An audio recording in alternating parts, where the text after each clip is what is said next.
Good morning. I'm Dave Christie with your LaRouche Organization Daily Update for Thursday, March 5th. I'm going to ask you to bear with me a little bit and don't be too annoyed that I'm going to be somewhat reading from the notes that I put together, but that's just the way it's going to be today. So there we go. So I'm going to largely focus on a recent report from the Military Religious Freedom Foundation, which claims that it's been inundated with complaints from non-commissioned officers in the United States military that the Iran war is, quote, biblically sanctioned and is clearly the undeniable sign of the expeditious approach of the fundamentalist Christian end times, as vividly described in the New Testament book of Revelation. That's how it was characterized by the head of the Military Religious Freedom Foundation, Mikey Weinstein, who's the president and founder of that foundation. There's an article in Common Dreams that covers this matter, in case you want to look at it. Also, today's EIR Daily Alert covers this as well. And you're going to want to dive into the EIR archives. I'll come to some matters that have a little background on that I'll develop in a moment. But Mikey Weinstein, again, the president of this foundation, told independent journalist Jonathan Larson that this, biblically sanctioned war, that according to these commanders in the U.S. military command chain, that they have, quote, unrestricted euphoria. This, again, is according to the accounts of the non-commissioned officers that put in these complaints to this foundation. But what Weinstein says is many of the commanders are especially delighted with how graphic this battle will be, zeroing in on how bloody all of this must become in order to fulfill and be in 100% accordance with fundamentalist Christian end of the world eschatology. So that's, again, how Weinstein describes these complaints, which is certainly alarming, to say the least. Now, on these matters, in her webcast yesterday, Helga Tsepp-LaRouche, which, again, you should go to the schillerinstitute.com site to watch her webcast where she takes this and other matters up. But anyway, what Helga Tsepp-LaRouche said is, if this kind of religious fundamentalism, which is prevalent among some of the American Christian religious right and also among some of the Zionist element, if that is ruling, then there is no more rationality. Indeed.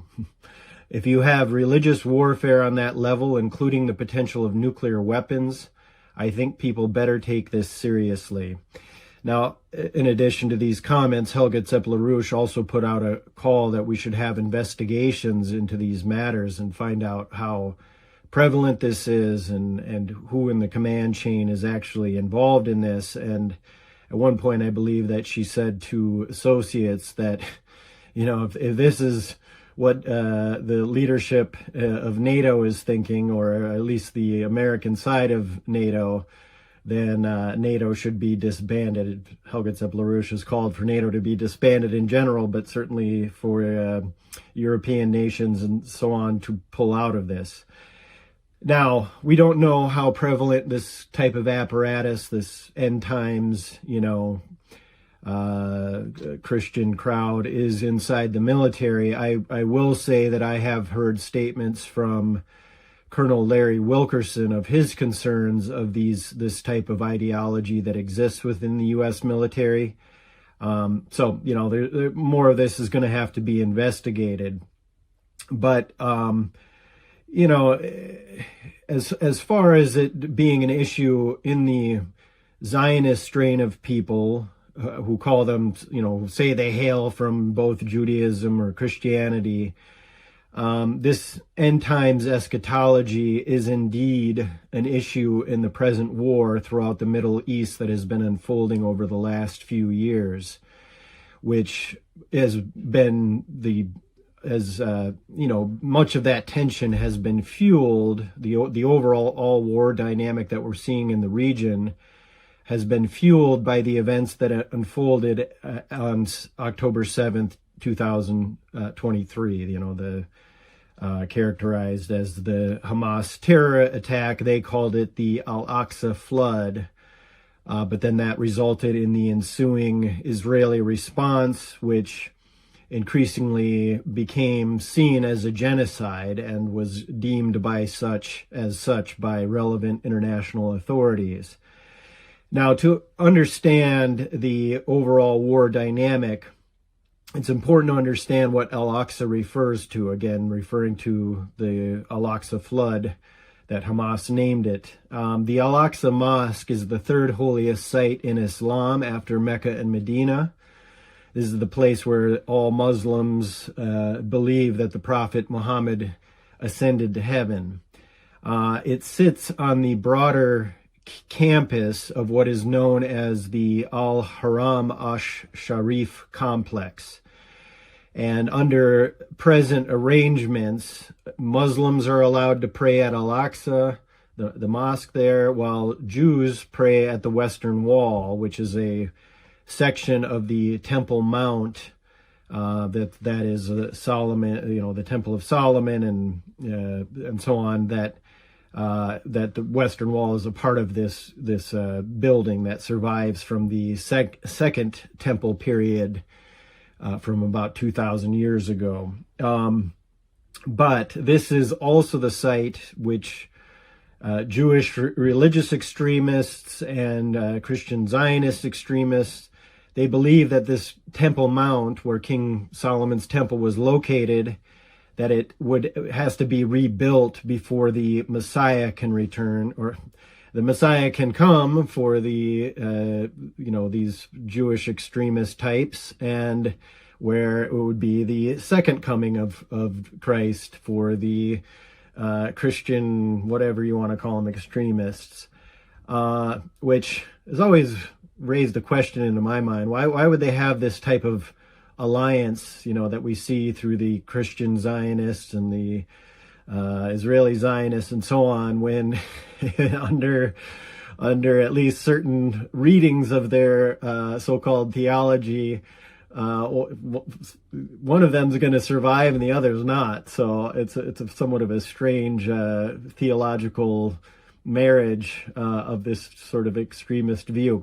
Anyway, that's aside. But obviously, this complex, the Al-Haram Ash-Sharif complex, is a relevant matter for the Abrahamic religions, as being important for Islam, Judaism, and situated in Jerusalem, where of course the much of the early Christianity period revolved around in the region as a whole. And in a normal and healthy world, this could be one of the centers of the kind of religious and civilizational dialogue that's actually required now. These are the kind of matters that were taken up by Nicholas of Cusa in his work called De Pace Fide, the peace of faith, and you can see the kind of principled dialogue that Cusa was raising as a kind of theoretical dialogue, but certainly was part of what he was involved in at the time. And that's the kind of dialogue that absolutely should be occurring, and is really a part of what Helge Zepp-LaRouche has called for in the recent period, that you need a cultural renaissance and a cultural dialogue to override the clash of civilizations concept that is presently underway. Now, however, the British Empire and its oligarchical satellites through the European oligarchical families and so on, some of these people are just vying for power and influence, but they view this region and this particular holy site for the various faiths as a place ripe for sparking religious warfare. And this has been ongoing for decades, and in some ways centuries. Maybe you could even go back as far as millennia, as far as the oligarchical networks that have used this area as a venue for religious warfare, crusades, and all these matters, which was run by the Venetians. I won't go into all of that. But as far as the events of October 7th and the so-called Al-Aqsa flood, and then, of course, the ensuing genocide or military response that became a genocide, as far as that fueling the broader tensions in the regions, and I'm not going to cover the intelligence failures. Was it an intelligence failure? Was this allowed to occur so that the Israelis could do what they did, and so on and so forth? Was it CIA, MI6, Mossad? You know, we don't know the answers to these questions. There are obviously people that have done research which point in that direction, but I'm not going to cover that. But let's just pull back and look at the geopolitical considerations that had occurred leading up to October 7th. Now, a few months before the events of October 7th, in August of 2023, the BRICS nations held their annual meeting, and that meeting saw a major expansion of BRICS that included Argentina. Argentina has subsequently pulled out, but relevant to the matters that we're seeing within Southwest Asia now, as well as Northern Africa, the BRICS expansion in 2023 included Egypt, Iran, Saudi Arabia, and the United Arab Emirates, as well as Ethiopia. Now, the BRICS event in August of 2023 was preceded by the bombshell announcement earlier in March that Iran and Saudi Arabia, who had historically had tensions and were used to exacerbate the, maybe perhaps true tensions between Shia and Sunni, but for most people of those religions, not true. They could care less. They just want to worship how they worship, right? But for the British oligarchical networks, they have historically used the Sunni-Shia tensions just as Catholic Protestant tensions have been used by the same networks, whether you go back to the 100 Years' Wars or whether you go just more recent period to Northern Ireland. But again, these are religious tensions that are manipulated and that often aren't really that real. But so anyway, this rapprochement between Iran and Saudi Arabia was a massive bombshell. Probably an even bigger bombshell of this rapprochement was that it was organized by China, right? This is the playground of the British, the playground of the British control of the American military in that region to run their geopolitical operations.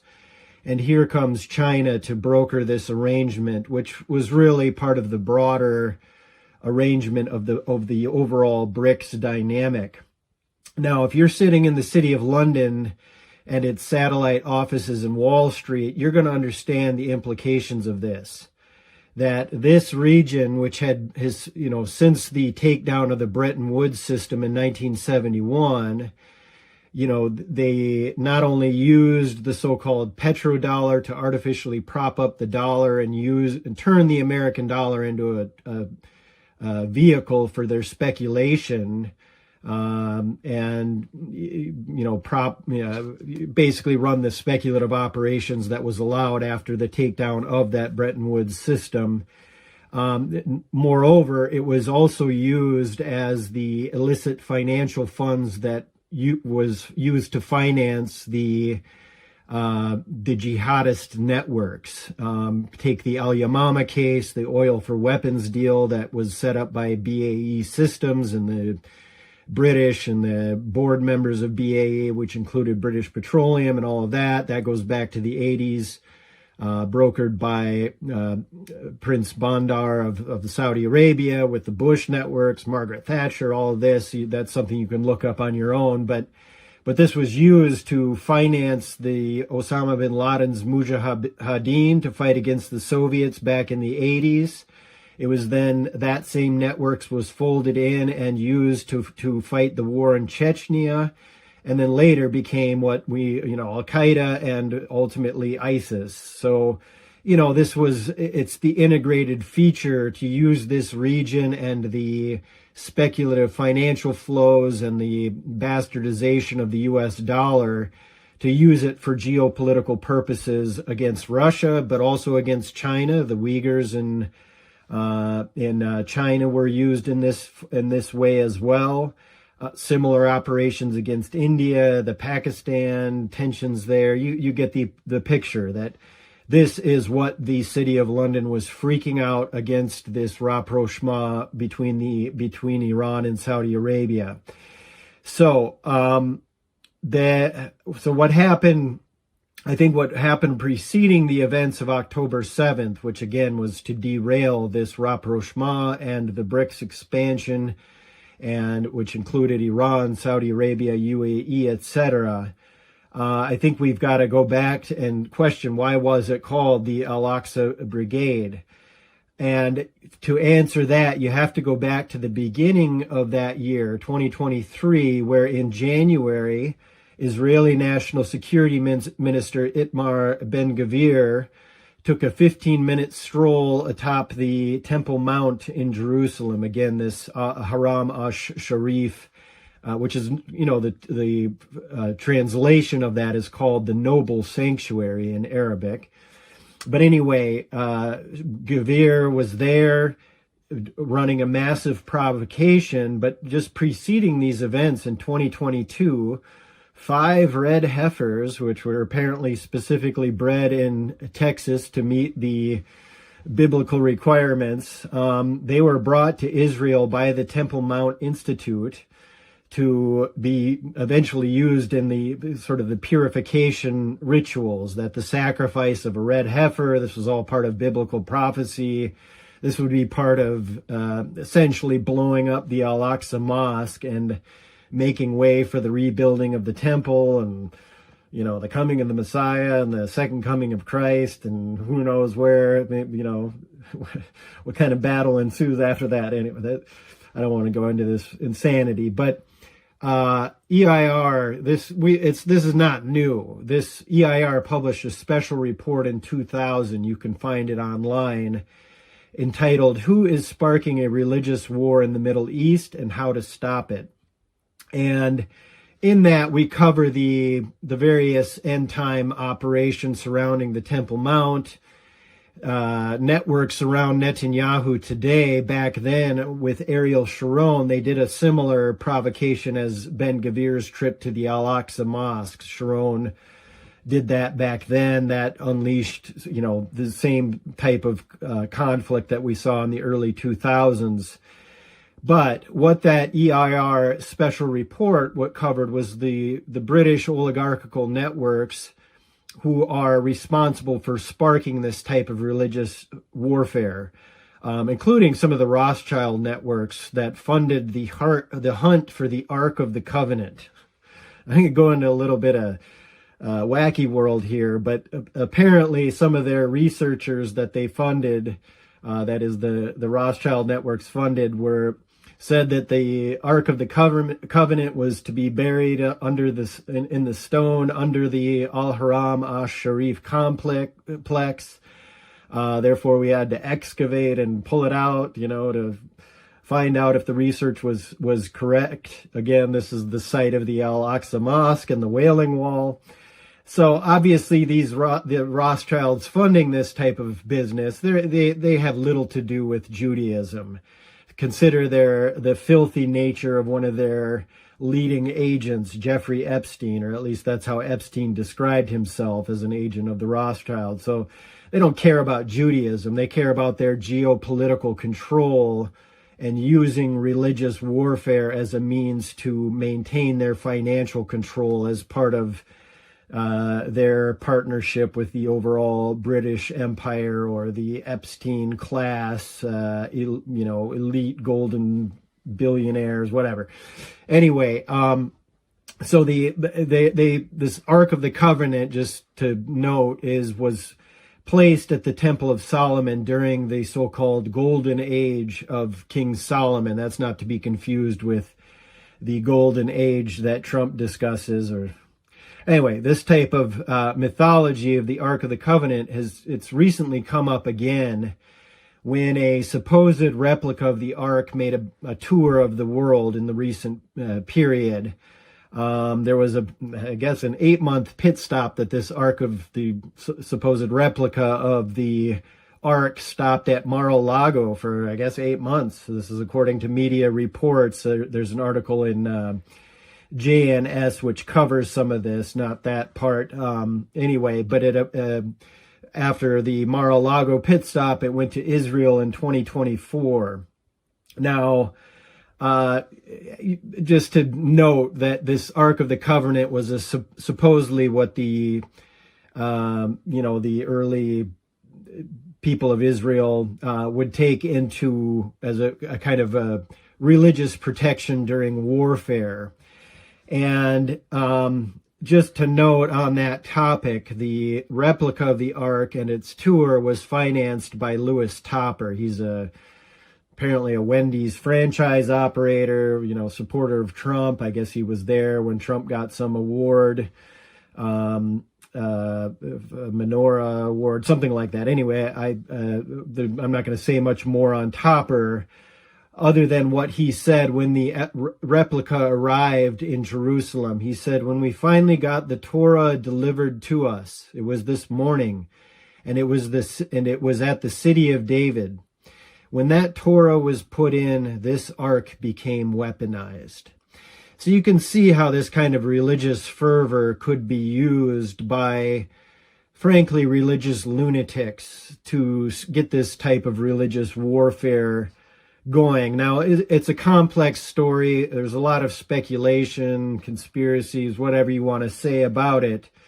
But, given this report that I started off with, that these military commanders and their unrestricted euphoria, extreme violence being the, type of violence that we saw, where I think a last report I saw, 165 schoolgirls were killed in a indiscriminate bombing. Hegseth says they're looking into it, but so far nothing on that. But this idea that this is biblically sanctioned and that Trump could bring in the end times, I'm not going to say whether Trump is on board with all of this, whether he's got a mission from God and so on, and that this is what that means. But this is not to be dismissed in light of this background. Now, again, coming back to it, Helga Tsepp-LaRouche has called for an international investigation into these claims. This obviously has to be investigated given the implications of it. But otherwise, this type of insanity has to be shut down through a dialogue of civilizations. There are principles that underlie Judaism and Islam and Christianity, that much of those principles are the same and can be the basis for moving forward in the celebration of these different faiths and the civilizations that surround them. The thousands of years of histories of Iran, the Persian culture, and so on, the interweaving of the historical traditions of Judaism and Islam and Christianity around the various renaissances. I mean, this is rich for the type of dialogue that's required to end this insanity of warfare, and instead use this region as the crossroads of civilizations that it was during the Silk Road and should be again now today under LaRouche's idea of a world land bridge. And that is what we intend to do. So join the International Peace Coalition tomorrow. Certainly follow the campaigns of Jose Vega and Diane Sayre for president, the congressional campaign of Jose Vega and the presidential campaign of Diane Sayre, and otherwise stay tuned to the LaRouche Organization.